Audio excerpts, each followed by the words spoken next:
আসসালামু আলাইকুম। সবাইকে স্বাগত জানাচ্ছি মিডল ইস্ট বাংলায়। আপনাদের সাথে আছি আমি মোহাম্মদ রুবেল। আজকের আলোচনার বিষয় হলো আব্রাহাম চুক্তি এবং মধ্যপ্রাচ্যের বর্তমান পরিস্থিতি। 2020 সালে সাবেক মার্কিন প্রেসিডেন্ট ডোনাল্ড ট্রাম্পের উদ্যোগে আব্রাহাম চুক্তি স্বাক্ষরিত হয়, যার মাধ্যমে ইসরায়েলের সাথে সংযুক্ত আরব আমিরাত, বাহরাইন, মরক্কো এবং সুদানের কূটনৈতিক সম্পর্ক স্থাপিত হয়। এই চুক্তির লক্ষ্য ছিল মধ্যপ্রাচ্যের শান্তি ও অর্থনৈতিক সহযোগিতা প্রতিষ্ঠা। তবে সৌদি আরবের সাথে এই চুক্তি এগিয়ে গেলেও শেষ পর্যন্ত তা বাস্তবায়িত হয়নি।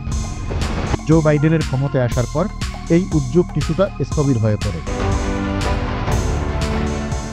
2024 সালের নির্বাচনে ট্রাম্প পুনরায় ক্ষমতায় ফিরলেও গাজায় ইসরায়েলের আগ্রাসন, গণহত্যা এবং গোলান মালভূমির দখলদারিত্বে এই চুক্তির অগ্রগতিকে মারাত্মকভাবে বাধাগ্রস্ত করেছে।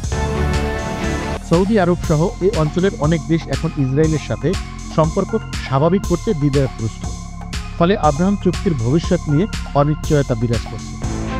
ট্রাম্পের দৃষ্টিতে আব্রাহাম চুক্তি হল মধ্যপ্রাচ্যে ইসরায়েলের নিরাপত্তা নিশ্চিত করার একটি কৌশলগত হাতিয়ার, যার মাধ্যমে এই অঞ্চল থেকে যুক্তরাষ্ট্রের সামরিক শক্তি প্রত্যাহার করার পথ সহজ হবে।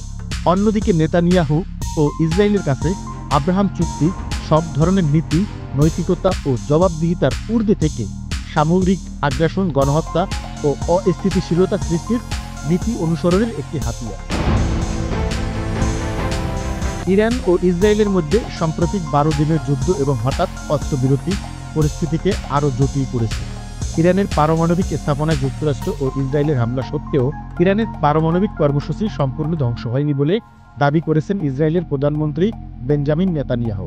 এটি ইঙ্গিত দেয় যে ভবিষ্যতে এই হামলা অব্যাহত থাকতে পারে। ইরানও তাদের পারমাণবিক কর্মসূচি পুনরায় চালু করার প্রস্তুতি নিচ্ছে, যা মধ্যপ্রাচ্যের উত্তেজনাকে আরও বাড়িয়ে তুলছে। ট্রাম্প আব্রাহাম চুক্তিকে মধ্যপ্রাচ্যে শান্তি ও স্থিতিশীলতার হাতিয়ার হিসেবে দেখলেও নেতানিয়াহু এটিকে ইসরায়েলের সামরিক আগ্রাসন ও ফিলিস্তিন ইস্যুকে পাশ কাটানোর কৌশল হিসেবে ব্যবহার করছেন।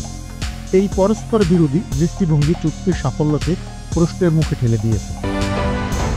ট্রাম্প সিরিয়ার নতুন সরকারের সাথে ইসরায়েলের সম্পর্ক স্থাপনের চেষ্টা করছেন এবং এজন্য সিরিয়ার উপর থেকে মার্কিন নিষেধাজ্ঞা তুলে নিয়েছেন। কিন্তু সিরিয়া স্পষ্ট জানিয়েছে, গোলান মালভূমি থেকে ইসরায়েল সরে না গেলে কোনো শান্তি চুক্তি সম্ভব নয়। বিশ্লেষকদের মতে ইসরায়েলের সম্প্রসারণবাদী নীতি এবং ফিলিস্তিন ইস্যুর সমাধান ছাড়া আব্রাহাম চুক্তির কোনো সুফল পাওয়া যাবে না। গাজায় ইসরায়েলের আগ্রাসন এবং ইরানের সাথে ক্রমবর্ধমান উত্তেজনা মধ্যপ্রাচ্যে শান্তি প্রতিষ্ঠার পথকে আরও জটিল করে তুলছে। আজ এখানে শেষ করছি। সবাই ভালো থাকুন, সুস্থ থাকুন।